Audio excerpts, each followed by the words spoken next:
if you're dealing with a crisis, right? How important is it to have a pre-established plan in place? And can you give our listeners an idea of what that plan should potentially look like? And sometimes company owners just react and say something. And, in a situation like that, hang up the phone. You don't have to respond. Just hang up, call a PR person, get help. We'll write a statement. We'll reach back out to that journalist. It's very rarely can you actually think straight when you've got that kind of anxiety. But if you already have a written plan in place, you know what to do when something like that happens.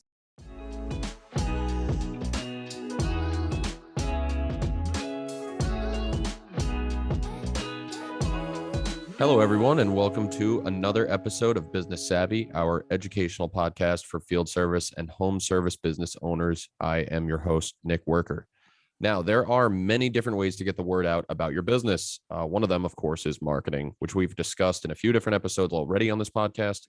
So today we're going to be shifting focus a bit and diving into the world of public relations. And we're lucky enough to be joined for this conversation by the founder and CEO of one of the nation's top PR agencies. Heather Ripley of Ripley PR is here with me today. Thank you for coming on the show, Heather. Thank you so much for having me. So we're going to be discussing public relations a lot on today's show. So we should probably begin by letting our audience know exactly what PR is. Can you tell us kind of what public relations typically involves and some of the ways that it differs from typical marketing? Yeah, so the easiest way to explain it is if you consider all of the tactics that fall underneath marketing or advertising, you've got a lot of different things you could be doing. PR falls under that. But the way that I easily differentiate it is anything marketing or advertising where you're paying for a message to be distributed, however, trucks, billboards, TV commercials, any of that. I consider that paid media. PR, on the other hand, is earned media. So you are telling your story to a journalist who's then telling your story to their audience. So that's more earned. The great thing about it is it's more believable to the consumer. It's more credible. But the challenge with it is, unlike marketing or advertising, where you can control 100% of the content, you lose a little bit of that with PR because you've got a journalist then telling the story, and they may not tell it in exactly the way that you would tell it. Yeah, there's also the risk, right, that if like you're trying to pull a fast one, that the journalist kind of outs you. So I don't know if you're That's possible, right? We're talking about home service businesses, and you're typically, I don't know, cutting corners quite literally and figuratively. Well, then they might just nab you in whatever piece they put out about you. So it's possible. Yeah. So I feel like PR is one of those things that's for companies that really do things the right way, because it's easier to earn media when you're doing things the right way. But my background is mostly in marketing. I have not done much else with my life other than marketing and sleeping. So that's why you're here. So I want to talk about this book. It's your book. Earlier this year, you released this book. It's called Next Level Now: PR Secrets to Drive Explosive Growth for Your Home Service Business. Can you tell us a little bit more about it? What inspired you to write it? And what people can expect to learn when they read it? Sure. Yeah. So my background is heavy in marketing as well. I've worked in a lot of different companies doing a lot of different types of marketing, copywriting, direct mail pieces, stuff like that. And I sort of stumbled into PR earlier in my career, probably 2006-07. I started doing PR for a company that I worked for that was doing a lot of acquisitions at the time. And I was in the marketing department, but they needed a strong writer who could write press releases. So I sort of stumbled into it and fell in love with it. I was also a freelance journalist for a couple of years. On the weekends, I would go out and cover events, and I loved that. And in 2008, I got a job for a large home service franchisor in Florida. And I was responsible for helping that company sell franchises, basically generate leads. And I realized quickly that the best way to generate those leads was through PR or earned media. And so, long story short, in 2009, I got that company on the Celebrity Apprentice, and all three of our brands were featured. And our brands were 1 Hour Heating and Air Conditioning, Benjamin Franklin Plumbing, and Mr. Sparky. And so that was kind of the end of my non-agency career. I went over to the agency side of things after that. But I missed working with home service companies and skilled trades. And I just realized that we were the only PR agency in this space. We really know it. We're passionate about it. And I felt like there are a lot of companies out there that can benefit from PR that just don't get it. It's kind of the Wild West for marketing.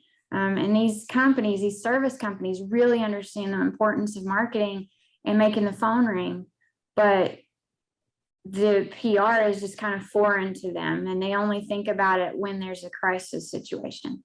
So I wanted to help more businesses, and I figured that writing a book and sharing some of those tips would help not only educate more people on the power of PR, but help them grow their business. And then ultimately, if they get to the right size, they can call us and we can help them. But there's a lot of do-it-yourself tips in there for them.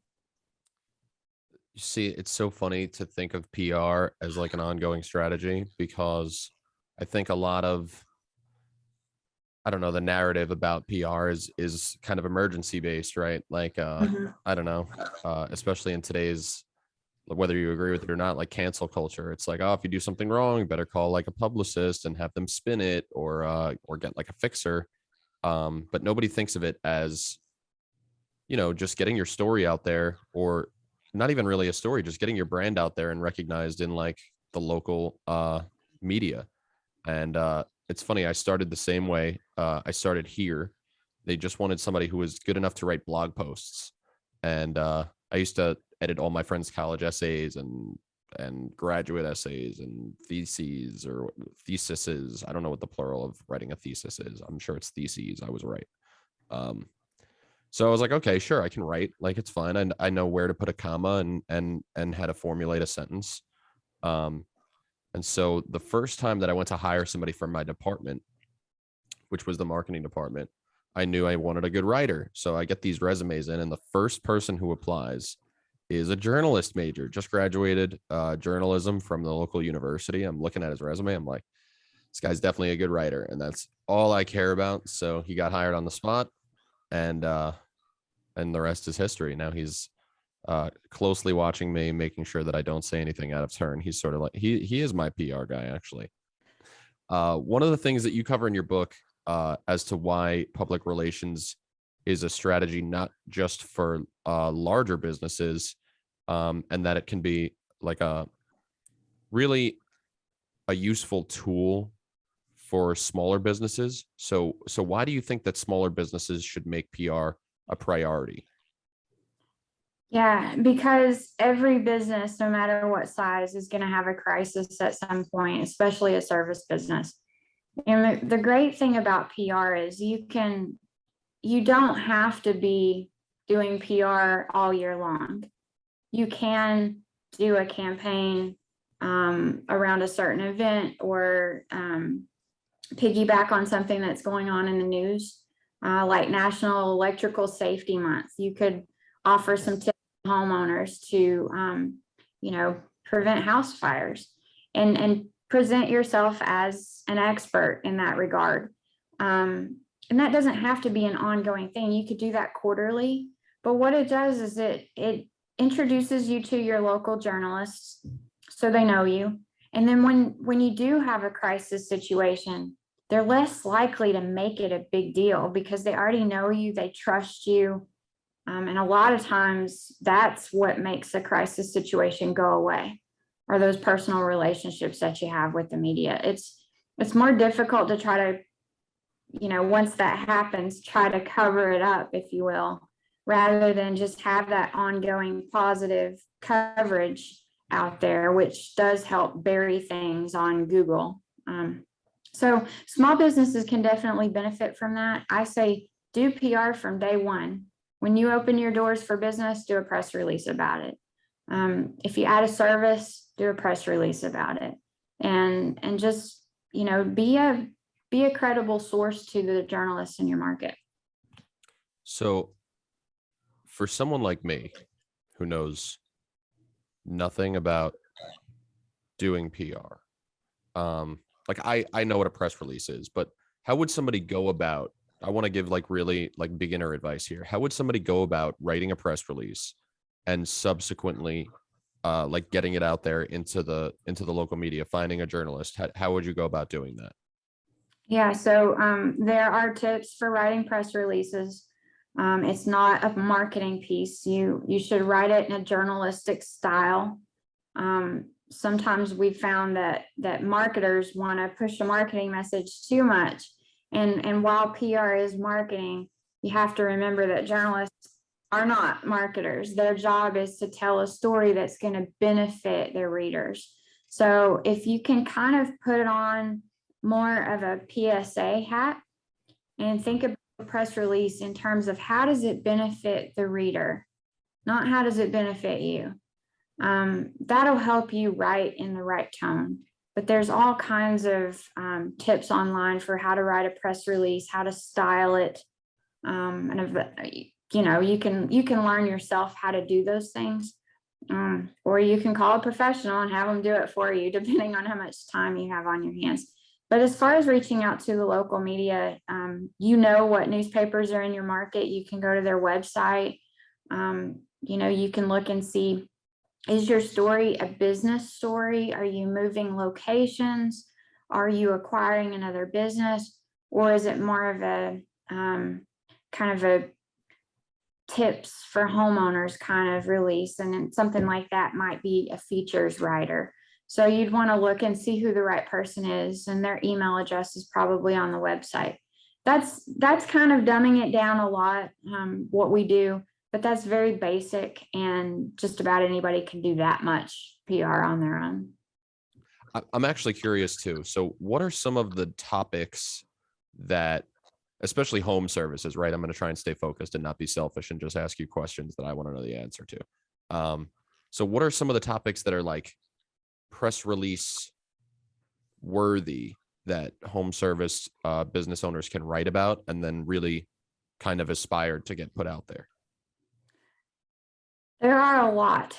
You know, if you think about confusing tax credits, confusing regulations, changes. A few years ago when Freon was kind of being phased out, and I think it was R22, you know, switch over, and what does that mean for the homeowner? Any type of confusing thing like that could be a press release.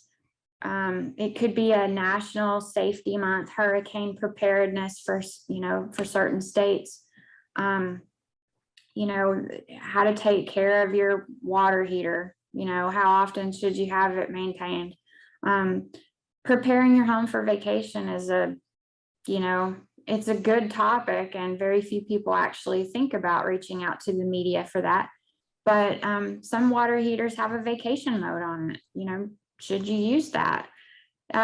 So what we do for our clients is we look for those opportunities. We're constantly reaching out to the media, and we're pitching walkthroughs. So we're saying that we have an expert who can walk through a home with you and show you all the things that you can do to take care of your home. And some of the tips may not be services that your company offers, but just being that expert can go a long way. Even if you're talking about, you know, saving money on energy efficiency and you don't do anything with windows, but you mention it, you know, you could still be a valuable resource to the journalist. You mentioned Freon, and I bought an old Mazda Miata convertible, and it takes R22, and you're right, you're not allowed to use that anymore. And I have no air conditioning in this car. And on a hot day when I want to drive this car, I got no Freon and it's blowing hot air at me. So it would have been nice if I would have known that and not tried to spray 134A or whatever it is into my AC system, only to have it leak out all over the place and cost me like a useless $30. So see, I should read home service press releases. So I think especially for small businesses, especially in like the early days of getting started, getting a mention in the press could be huge. So when you do get that mention, how should business owners make the most of that exposure, and like what should they do, like in terms of sharing that article or that news clip with the public? So I have seen companies do that very well, and I've seen companies do it in a kind of shady way. I recommend that you take that coverage, especially if it's TV or print, something that you can link to, and push it out on your social media channels, and try to do it in an informative way. I mean, there's a way where you can be too self-serving, and that can come across in the wrong way sometimes. But share it on social, because it does add to your credibility. I know some companies have even gone the route of training their technicians. They did role playing with technicians. So when the technician is in the home, they know that a story featured the owner the night before, and they might mention that to the homeowner in casual conversation, because that again adds credibility that that company was featured on the local news. There are some companies that I've seen business owners that we worked with, and that we got them on several TV stations in their local market, and they've created a graphic saying featured on Fox and CBS and all these things. And that's fine if you actually were, but then I saw that graphic being used by multiple business owners, and they just took it, and maybe they bought advertising on those channels, but it's not really the same thing. So I would say just, be cautious of how you project your image, and just try to view it as, you are serving your homeowners, you're serving your community by sharing educational content for them. And they'll in turn see you as that expert and want to buy from you, versus just using it as a promotional marketing message. So don't be disingenuous, but I have so I have a serious question. So I have purchased a press release before. One on like a Newswire, which is just one of those generic, I'm sure you know what Newswire is, but for anybody who doesn't know, it's they kind of take your press release and they syndicate it across all of, I don't know, whatever media that they're connected with. So technically I have been featured on Yahoo Finance or something like that. But wouldn't it be disingenuous if I put like on my website featured on Yahoo Finance, because I kind of wasn't? No, now where I'm going with it is, if your friend was and you weren't, and you just liked the image and you used that graphic, that's kind of what I'm putting out there a lot. No, but actually we're fans of Newswire, because it helps with SEO, all those backlinks. There's a difference though, because there's a lot of digital agencies out there that sell PR, and that's all they're selling. They write a release and they put it on there. That doesn't really benefit the company enough. So we use PR Newswire. It's good for those backlinks and credibility, but then our team is manually reaching out to the local media with them as well. And I think those two have to go hand in hand. So we talked about this before, right? So if you're around long enough, chances are you're going to experience some type of crisis. And I think this is one of the things that actually holds people back. I know I mentioned this before, and it sounds kind of like I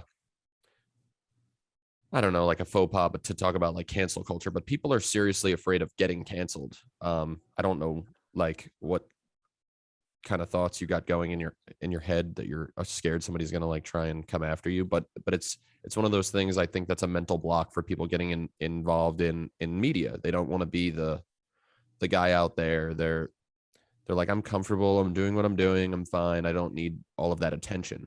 But if you're dealing with a crisis, right, how important is it to have a pre-established plan in place? And can you give our listeners an idea of what that plan should potentially look like? Yes, and it's interesting that you started off that way, because I had that conversation about, not the cancel culture conversation, but about, we're good, we don't want people talking about us online. I had that conversation back in 2009, I think, about social media. I actually had a business owner say, I don't want to be on social media because we don't want people talking about us. Oh, that's a good idea. I tried to explain that they're going to talk about you whether you're there or not, but with you there, you can kind of control your message a little bit more. So it's the same thing with PR in a crisis situation. And I have seen everything from, and I'm just talking home service, everything from a dirty handprint on a wall being shared, a picture shared thousands of times, to gas leaks, to traffic accidents, DUIs, and even a murder. There are very few times that the company itself is actually to blame. In all of those circumstances, it was an employee who made a bad decision that then brings the company name into the story. So all that said, a company should be prepared for it. And we go through a process with our clients where we identify things that could happen, from everything from an employee mistake to, a data breach, or, your office building could burn down. How do you keep your people employed? Everything that you can think of that could reach the media, and then they require a statement. So we work with our clients to teach them, don't react. We kind of give them scripts where if the media calls you, and this usually happens, they'll call you and say, hey, we just heard this happen. What do you have to say about it? And it's something that you didn't even know happened yet. You hadn't even heard. This is the first you heard about it. And sometimes company owners just react and say something. And, in a situation like that, hang up the phone. You don't have to respond. Just hang up, call a PR person, get help. We'll write a statement. We'll reach back out to that journalist. It's very rarely can you actually think straight when you've got that kind of anxiety. But if you already have a written plan in place, you know what to do when something like that happens. But 9 times out of 10, or I would say even 99 times out of 100, it's very rarely the company's fault. It's usually an employee mistake. So those things usually can go away if you handle it the right way. We will be right back with the show after this short message. My name is Joe Fisher. I'm the owner of Victorian Fence, located in Long Island, New York. I've been a Ring Savvy customer for 5 years. They're very professional. They know exactly what to say. And when customers call, they have no idea that it's a separate answering service. With a product like Fence, if they don't get a live person, they're just going to call the next fence company. With Ring Savvy, I never miss a potential new customer. Ring Savvy is an extension of our business. I like to answer my phone, but during those real busy times of year, I can let it ring on my cell phone one time. And if I'm not able to get it, it will be forwarded to Ring Savvy, where a professional sounding person will answer and take my phone call. Ring Savvy really helped me to be present whether I'm at work or at home. My kids are young, so when I'm home, I don't want to be on the telephone and trying to resolve issues. Ring Savvy is definitely giving me a better quality of life.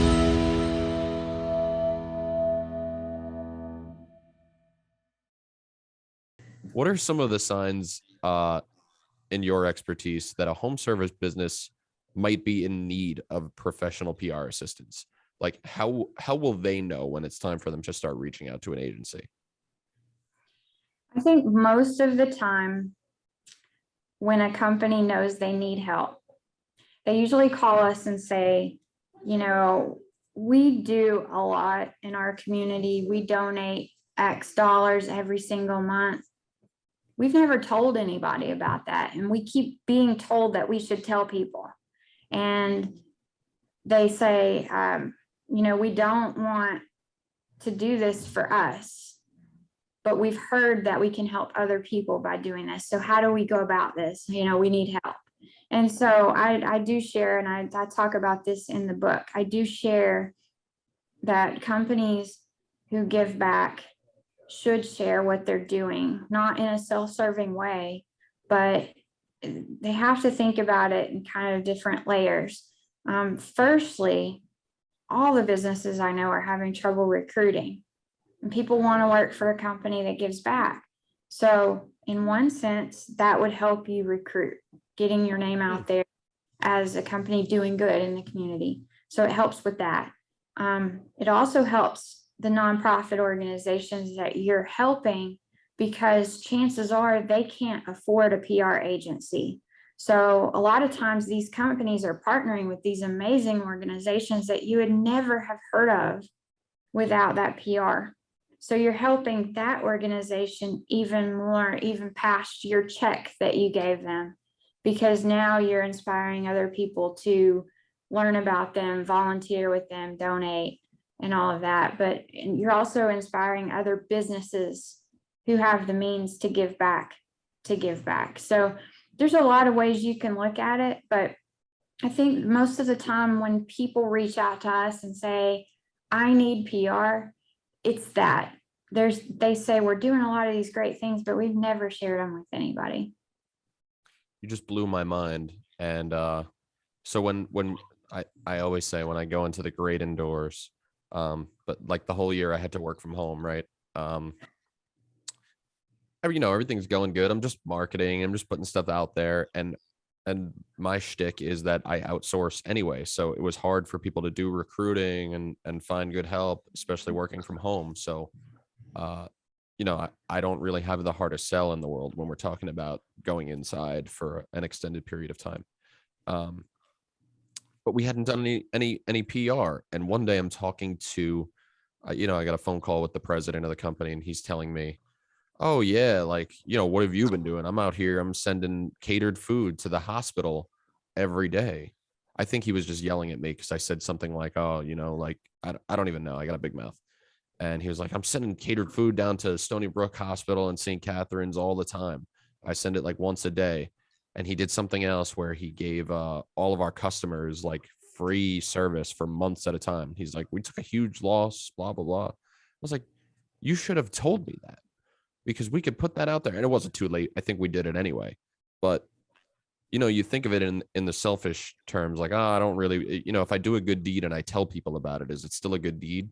Well, I like your argument is that it inspires other people to help, with those problems, other people, I mean, other businesses.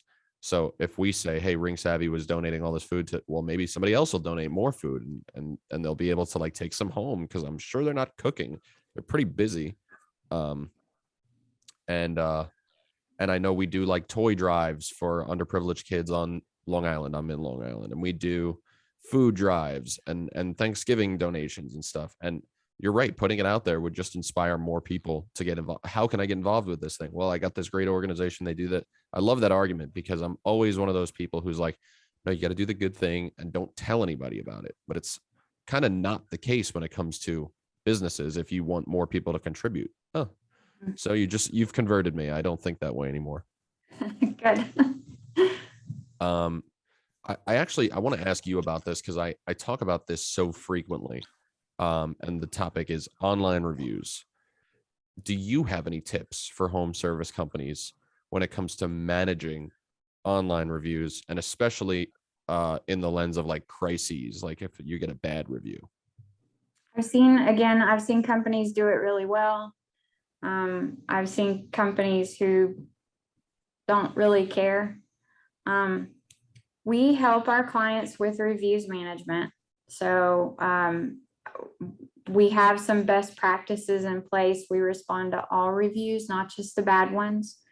But if we get calls all the time by upset home service business owners who are just pissed off because they got a bad review and they're like, this person's lying and this didn't even happen and they're exaggerating. So what we tell them is, don't look at it like you're responding to that person. Just kind of forget it. You can't win them over. Respond to all the people who are reading that review and may know that that person's full of crap, but respond in a way that looks like you're trying to help them, and do your best to try to take that conversation offline. And just picture it as you're responding to the other people, the rational people out there, because you're going to have those one or two people who are just always unhappy and want to gripe about everything. And you can't ever make them happy. But if you write that review response to all the other people, that tends to work well. Sometimes they feel bad and take it down. We have had, of course, clients who we put the owner's cell phone number on there. We say, call me directly. I want to take care of this. And they'll take care of it. And then that person will remove the review. That happens too. But respond to all of them, thank them by name, use their name, thank them for sharing their experience, and just take what you can from it. There are companies, again, who do it right. There's companies who role play with the technicians because technicians don't like asking for those reviews. But a lot of times, they're the best people. They're in your home. You're kind of building that relationship with them. And, if they say, hey, man, if you help me out a little bit and give me a positive review online, it'll go a long way with my boss. So, people will do that. So there are things that you can do to get those positive reviews up, but respond to all of them. I like that, because by nature, and my friends and my wife especially will tell you this, I am argumentative, and I'm very protective of the organization I work for. I've been here a long time. I helped build this place. And when people disparage it, especially incorrectly, I can take it personally. And so I feel like I need to respond, and I'm keeping this in the eye for anybody who relates to this, is I feel like I need to respond to that person and tell them how wrong they are. Tell them off, yeah. and I wanna like get them back, I want to go review them back.